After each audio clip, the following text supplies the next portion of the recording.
Welcome! It's already been a year since the release of the PlayStation VR2. My name is Josh13 and I started this channel because I really enjoy VR. So let's get started. I'm one of the first adopters of the PlayStation VR systems and I have played loads of games. After all of this, I don't claim to be an expert, but I could have some useful information, so make sure you watch the video until the end. The PlayStation VR2 got mixed reviews. Some love it and some prefer another system. The biggest complaint was the wire. Personally, I fixed this with a trolley system. Depending if you're standing, sitting or room scale, the wire can be a bigger nuisance. You still don't have a complete free experience, but I'm kind of glad because of it. The wire, there's no battery life, so as long as your controllers have charge, you can play. Also, you do get lost in VR, especially when you're standing. First you're facing one way and the other second you're facing the opposite way. The wire can be an indicator that you're moving yourself into a danger zone.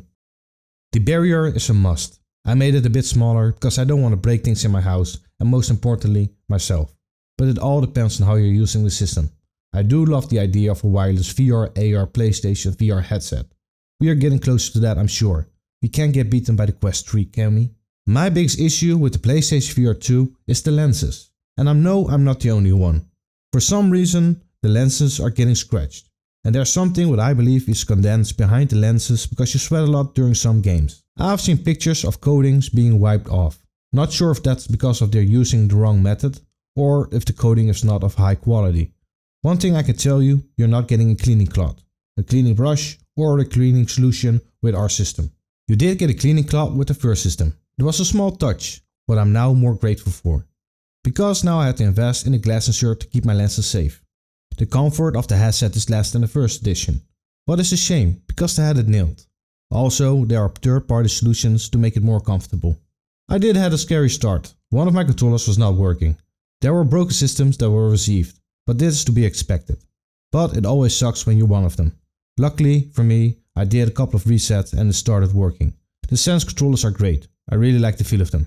The controllers are light and I said they may be prone to breaking, but this is more of a sense that I get than I've tested it. And I've noticed that they're really sensitive to sunlight. I have my blinds closed and I still often get a prompt it's too bright.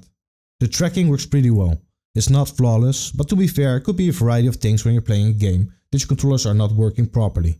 We are almost a year in and I must say there are loads of games. There are many developers that want to earn a buck of the PlayStation VR2 system. Sure, why not? I just wish they have the community more in mind. Because most PlayStation VR2 games are ports, and most VR games don't feel finished when they release their game. Often it takes a couple of updates to make it more of a PlayStation VR2 title. Luckily, not all of them are thinking about money. There are some free upgrades to the PlayStation VR2. This time around I will give it an 8 out of 10. If you watched my first video, I also gave it an 8, pushing to a 9.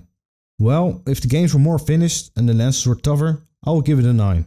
Now I feel like it's an 8 that could drop to a 7. VR is really fun, a new way to play games.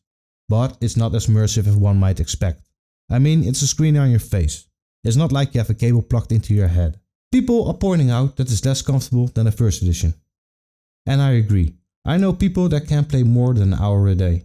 This is because of motion sickness, headaches, because of the pressure of the headset. I don't have this problem most of the time, luckily for me. It's no surprise that I enjoy VR, but the games that the Quest 3 are showing with the AR games, wooey, that looks like something I would love to try. I do hope Sony keeps AR in mind with the next gen VR headset. Thank you for watching.